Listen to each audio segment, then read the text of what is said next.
Buenas noches y bienvenidos a Signo Pesos, la economía al alcance de su pantalla. Estos son los temas claves de hoy. Primeras soluciones para las tarifas de energía. Mientras que EPM anunció medidas para aliviar de forma inmediata los costos de este servicio, el gobierno revisará los factores que están disparando el valor de las facturas. Analizaremos el panorama con el exministro de Minas y Energía, Amílcar Acosta. Unidos por el aeropuerto del Café, 26 alcaldes del departamento de Caldas se unieron para exigir la construcción de Aerocafé tras la polémica desatada hace pocos días y que dejó en vilo el desarrollo de este proyecto. Hablaremos de este tema con Juan Martín Zuluaga, gerente de Inficaldas. El impulso de las cocinas ocultas. Juan Fernández nos explica esta noche cómo va este modelo de negocio en nuestro país y de las inversiones que una compañía extranjera ha efectuado en este sector. Espere todo en La Movida Empresarial. Y comenzamos esta emisión hablando de las tarifas de la energía que tienen al país en medio de una gran polémica. En Cartagena, donde se realiza el Congreso de Andesco, hoy se esbozaron las primeras soluciones. Viviana Villate está allí y nos cuenta sobre todos estos anuncios. Viviana. Muy buenas noches a todos nuestros televidentes de Signo Pesos. Pues de la reunión que sostuvo la ministra de Minas y Energía con los alcaldes y gobernadores quedaron claras dos cosas. La primera es que la ministra ya descartó por completo la creación de un fondo de estabilización de precios a la energía, un fondo que había surgido como una propuesta para poder mitigar esos efectos en los altos precios de las tarifas, pero que para la ministra esta es una medida innecesaria e inviable y que representaría un cargo fiscal para el país muy grande. Escuchemos las declaraciones. Los fondos realmente no son una solución, sino que son una carga fiscal para un Estado que ya está empobrecido, que en este momento tiene un montón de deudas, que tiene un déficit sobre el Fondo de la Estabilización de la Gasolina, que tiene problemas para cubrir, cada año tenemos problemas para cubrir los subsidios de la energía eléctrica y de los servicios públicos domiciliarios. Entonces, en ese contexto, realmente un fondo no es una solución de fondo estructural que nos resuelva el problema. El otro elemento clave que lograron identificar en esa reunión es el problema central del porqué de las alzas de las tarifas y es el famoso indexador, que ¿qué es? Es ese índice que se usa para incrementar los costos que se cobran en cada eslabón de la cadena eléctrica. Pues bien, la empresa de energía EPM anunció aquí en el Congreso de Andesco que va de manera voluntaria a cambiar ese indexador y de esa manera poder generar cambios y bajar las tarifas de energía que se están viendo en todo el país. Escuchemos al gerente de EPM. Nosotros, como primer generador del país, hemos decidido, junto con la Junta Directiva, que de manera voluntaria vamos a ajustar el indexador para que esto tenga un efecto inmediato en todos los mercados donde se nos compra energía, que básicamente es todo el territorio colombiano. También en aquellos territorios como Afinia, que es la costa atlántica, CENS, Norte de Santander, ESA, que es Santander, CHEC, que es Eje Cafetero, EDEC, que es Quindío, y toda Antioquia, también vamos a aplicar opciones tarifarias con el menor impacto tarifario y de manera voluntaria y temporal mientras llegan las medidas anunciadas por el Gobierno Nacional. Aseguran que los efectos de esta medida se van a ver de forma casi que inmediata, sin embargo todavía se desconoce en qué porcentaje. Asimismo, la ministra de Minas y Energía y los alcaldes y gobernadores aseguraron que van a tener reuniones toda la semana que viene y de esa manera el viernes, es decir, en 8 días, se presentaría un plan estratégico que permita identificar cómo van a hacer para reducir las tarifas de energía en el país. Por lo pronto, me despido desde el Congreso de Andesco, Viviana Villate, para Signo Pesos. Gracias, Viviana. Y es que son muchos los análisis que se han hecho recientemente sobre este problema de las alzas en las tarifas de energía, que según el DANE se han elevado un poco más del 25% en el último año en todo el país. Doctor Amílcar Acosta, exministro de Minas y Energía, buenas noches, bienvenido a Signo Pesos, ¿cómo ha estado? Buenas noches, Víctor, muy bien. Doctor Acosta, para usted, ¿cuál es la principal razón que está empujando de esta manera los precios de la factura de la luz que pagamos los colombianos? Bueno, son 6 los componentes de la fórmula tarifaria, los llamados cargos que debe pagar el usuario a través de la factura de la energía. Hoy por hoy, los principales factores que están incidiendo en esta alza desproporcionada que se está dando a nivel nacional, como tú lo acabas de decir, en un promedio del 25%, pero que en la región Caribe sobrepasa ese incremento el 40%, está incidiendo en ello el precio de la energía, en primer lugar. Inexplicablemente, en las últimas 3 semanas, estos precios de la energía se han duplicado en la bolsa. Tengo que aclarar que las empresas distribuidoras compran en bolsa en promedio el 20% de la energía que distribuyen, de manera que ese impacto se da sobre el 20% de la energía que ellos compran y distribuyen. ¿Qué pasa con el otro 80%? El otro 80% responde a contratos bilaterales de largo plazo que no se ven afectados por los cambios, por los incrementos que se han venido dando en la bolsa, y decía que inexplicablemente, porque en estos momentos, gracias al fenómeno de la Niña, los embalses están por encima del 80%. En segundo lugar, ya lo mencionaste, el índice de precios al productor ha venido repercutiendo de una manera muy grave en el aumento de las tarifas.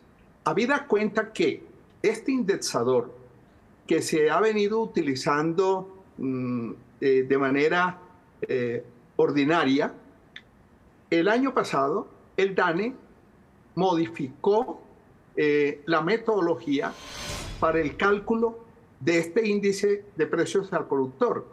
Y después que hasta el año 2020, este índice siempre estuvo por debajo del índice de precios al consumidor y no había sobrepasado el 4%, resulta que ahora se incrementa en más del 30%.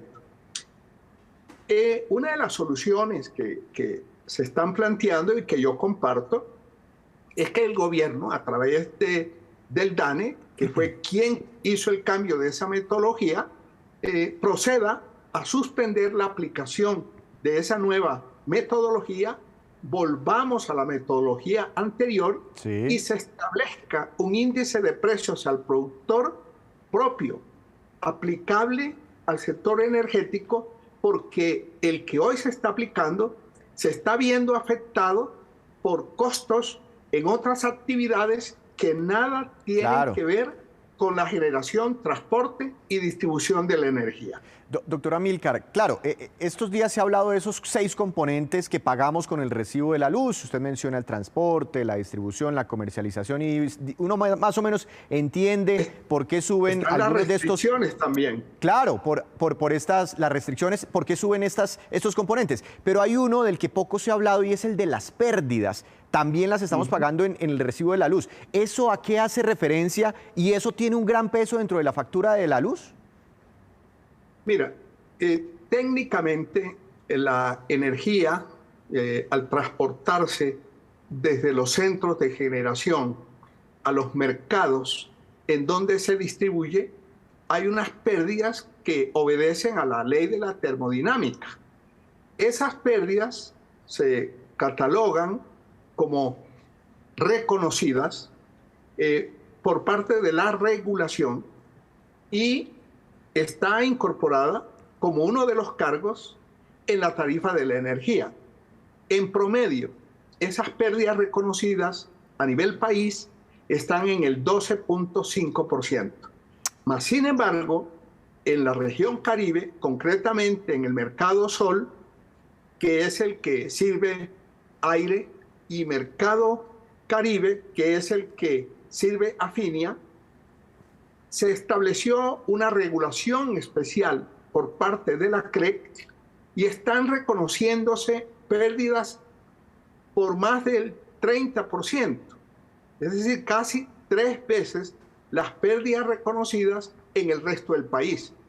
Eso es lo que explica y es lo que hace la diferencia entre el aumento en los precios en la región Caribe con respecto al aumento de las tarifas en el resto del país. Pero eso no tiene que ver, doctor Amílcar, cuando uno dice pérdidas, uno se imagina que es de pronto el vecino que se pega el cable de la luz, saca una derivación y como que mete una conexión de contrabando y se roba la luz de esa forma. Y muchos piensan que estamos pagando entre todos por ese contrabando de estas personas.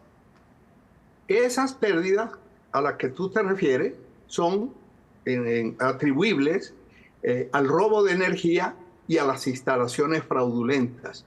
En ninguna otra parte del país, distinto a estos dos mercados de Afinia y de aire, se reconocen esas pérdidas. Se reconocen solamente las pérdidas técnicas a las cuales ya te hice referencia.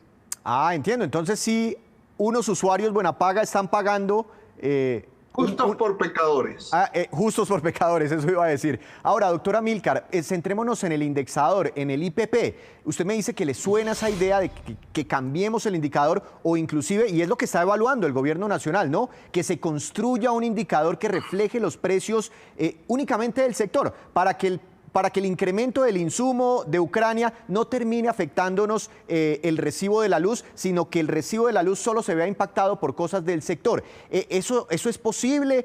¿Habría alguna metodología? ¿Eso se puede construir rápidamente? Sí, eso es fácil.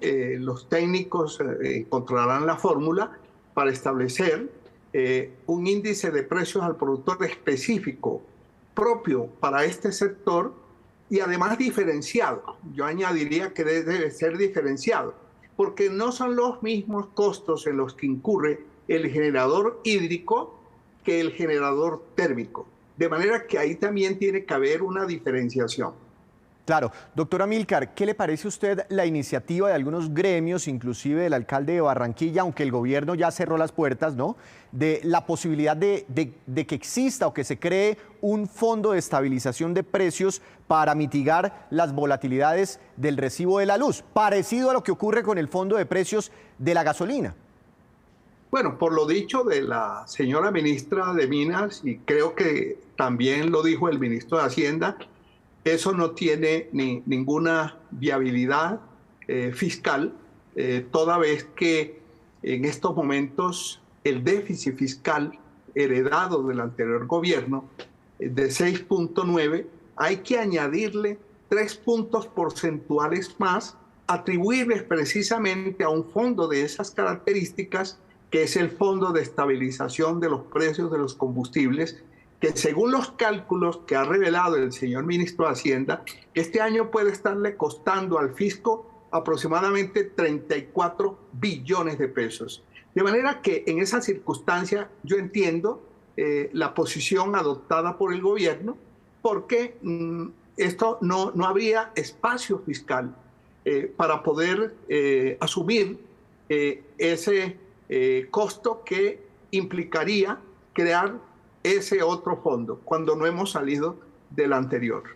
Pues doctora Amílcar, muy interesante su explicación, muchas gracias por estos minutos. Quisiera hacerle una pregunta y usted mira si me responde o no.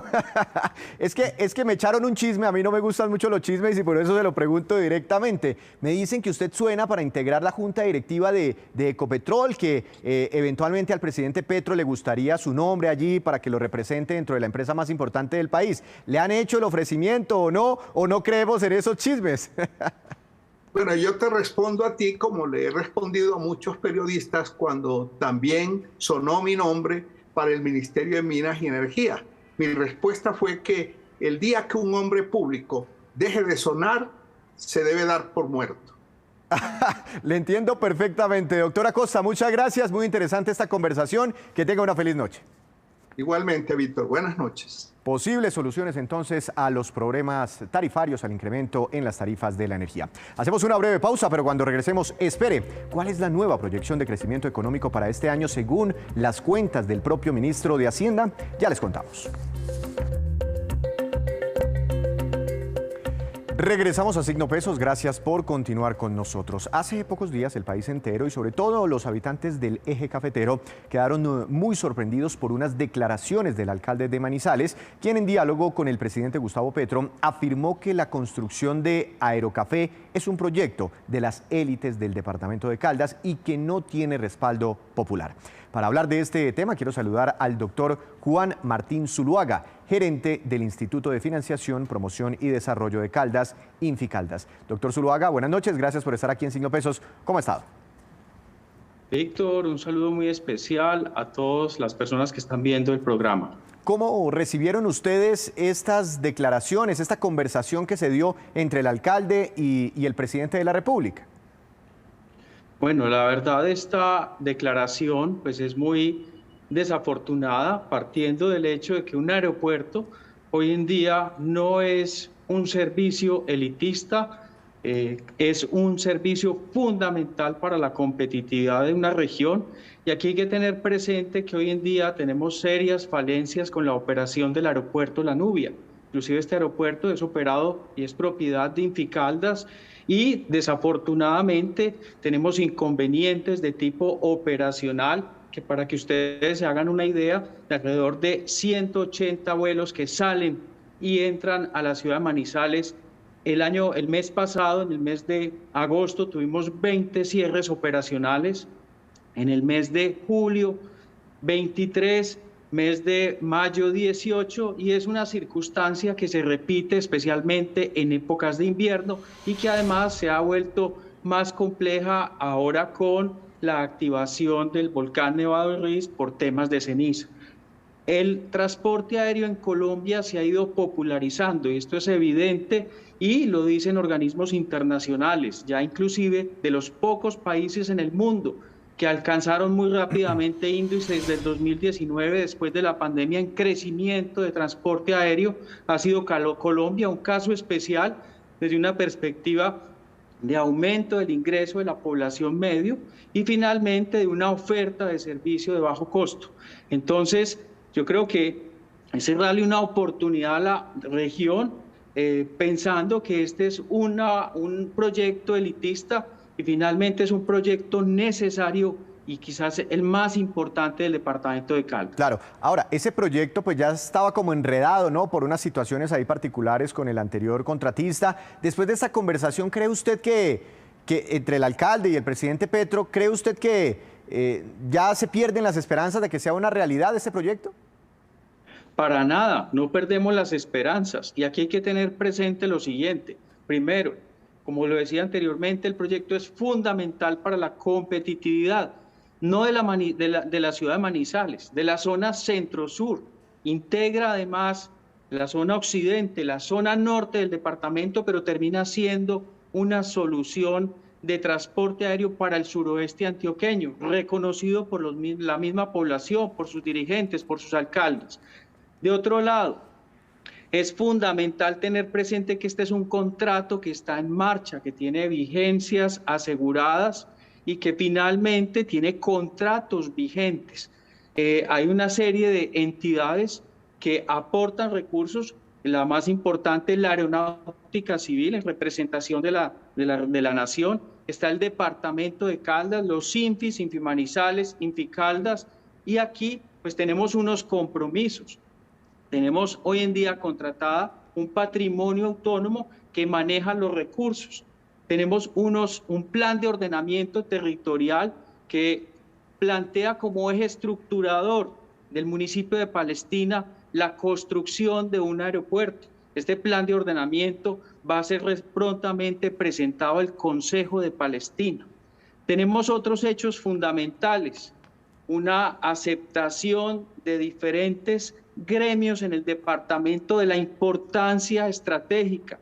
Y finalmente, muy importante también, está perdón, ahí Víctor. Tranquilo, tranquilo. Que me extendí mucho. No lo he perdido, doctor Zuluaga, pero sí le quería hacer una pregunta y es, ¿por qué insistir en ese proyecto si hay aeropuertos cerquitica ahí en la región?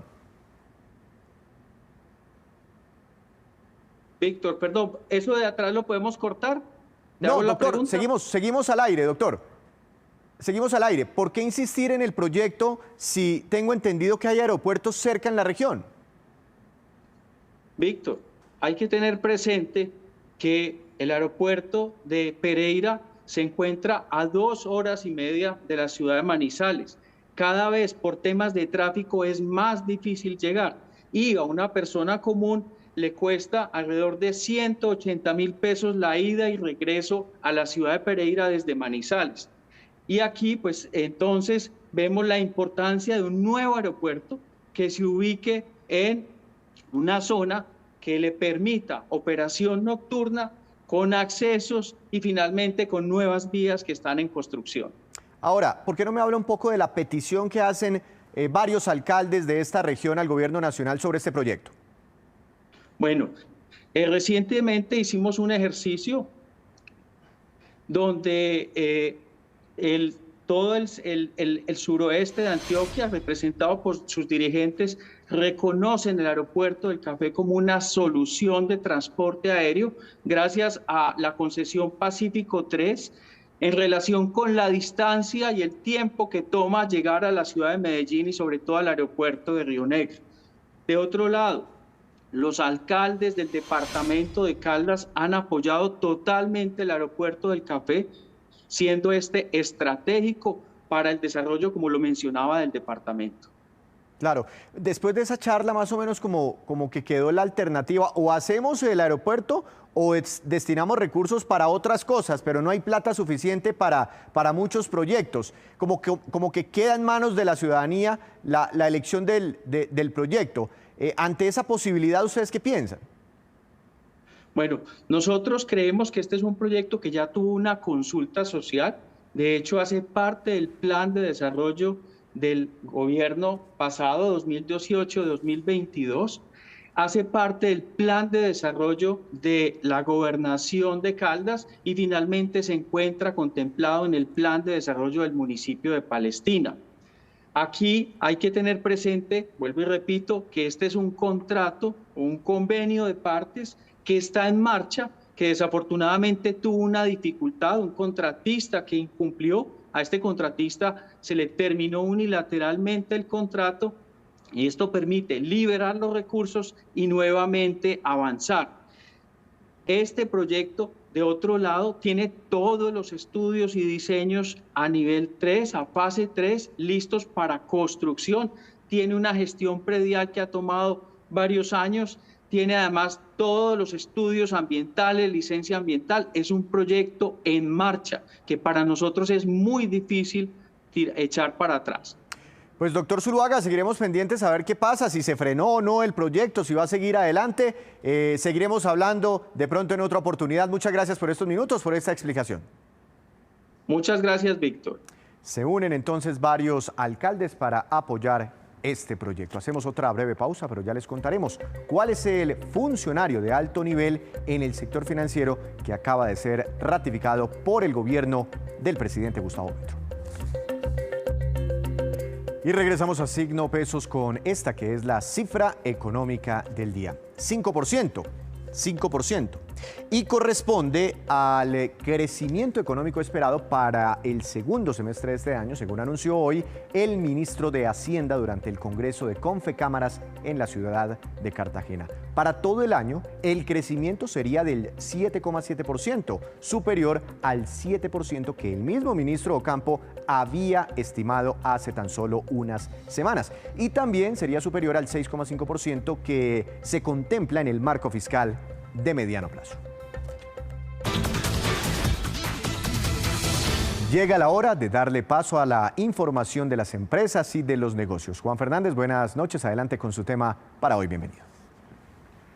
Buenas noches. Hoy voy a hablarle de negocios, de cocinas ocultas y también espacios locales en los que se preparan paquetes para entregas a domicilio. Y el tema va porque en un informe del Financial Times hace referencia a un par de negocios en Colombia de esa rama del cofundador de Uber, Travis Kalanick, que señala el periódico ha construido silenciosamente un gran negocio de alimentos y productos de conveniencia en toda América Latina, producto del rápido crecimiento del comercio electrónico en la región. con fuerza está construyendo las cocinas bajo el paraguas de su marca Cloud Kitchens, que se valora en unos 15.000 millones de dólares, y los centros de entrega de alimentos aprovechando su experiencia cuando estuvo al mando del servicio Uber Eats. Juan, ¿y cómo ha desarrollado Colonic su negocio en América Latina? Pues mire, lleva unas 70 ubicaciones en Brasil, México y Colombia, pero el negocio más interesante es el de Pick and Pack, que se dedica a almacenar artículos de conveniencia de supermercados, medicamentos, entre otros, y utiliza el exceso de espacio en las instalaciones de las cocinas de la empresa, como los sótanos, por ejemplo, para almacenar artículos. Las marcas lo que hacen es alquilar el espacio y sirven para operaciones como las de compañías como Rappi y su servicio Turbo, por ejemplo, entregas en 10 minutos. Pick and Pack opera en Bogotá con 5 espacios en Salitre, San Felipe, La Castellana, Tabanza y Cedritos. En Barranquilla y Cali también tiene espacios. En ellos se hace logística de alistamiento, selección, empaque y entrega o recepción de pedidos, y también el alistamiento de las órdenes, el manejo de inventarios, las notificaciones automatizadas, entre otras. Hay en esos locales espacios de almacenamiento en frío o en seco. Y es interesante por los desplazamientos y domicilios rápidos, como le decía hace un momento, cubren áreas de influencia para esas entregas. Y esta, pues, es la movida de hoy sobre este negocio de uno de los fundadores de Uber en Colombia. Muchas gracias, Juan. Lo esperamos mañana con más movidas empresariales. Ahora nos vamos con estos que son los indicadores económicos que usted debe conocer siempre antes de irse a dormir. Dólar, tasa representativa del mercado para mañana, sigue cayendo con fuerza, se ubica por debajo de los 4.400, quedó en 4.396 pesos con 69 centavos. Hoy retrocedió cerca de 50 pesos. El petróleo Brent, de referencia para Colombia, se recuperó un poco, 1,31% al alza, se ubicó en $89 con 15 centavos por barril. El precio interno del café colombiano bajó y quedó en promedio a 2.373.000 pesos por carga. Para mañana, el índice MSCI Colcap de la Bolsa de Valores de Colombia bajó 0,61%. Cada vez se derrumba más nuestra bolsa.